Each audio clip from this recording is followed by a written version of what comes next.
দর্শক সকলকে পেনওয়ার পক্ষ থেকে শুভেচ্ছা।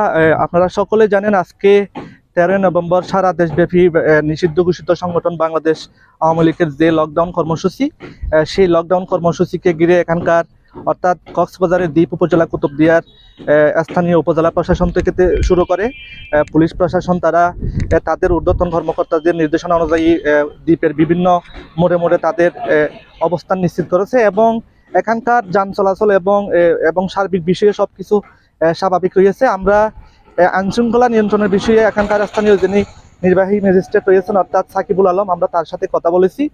তিনি আমাদেরকে যেমনটা জানিয়েছেন, জেলা প্রশাসনের নির্দেশ অনুযায়ী তারা কিন্তু এই কুতুবদিয়াতে কিভাবে আইনশৃঙ্খলা নিয়ন্ত্রণ করা যায় সেই লক্ষ্যে সকাল থেকে তারা মাঠে রয়েছে এবং এই 13 নভেম্বর যেহেতু আওয়ামী লীগের সারা দিনব্যাপী লকডাউন কর্মসূচি, ঠিক সেই মোতাবেক সারাদিন কিন্তু তারা মাঠে থাকার আমাদেরকে প্রতিশ্রুতি জানিয়েছেন। তো পাশাপাশি যে সমস্ত রাজনৈতিক দলগুলো রয়েছে অর্থাৎ বিএনপি এবং জামাত রয়েছে, তাদের পক্ষ থেকেও কিন্তু আমরা বিভিন্ন জায়গায় অবস্থান কর্মসূচি লক্ষ্য করেছি।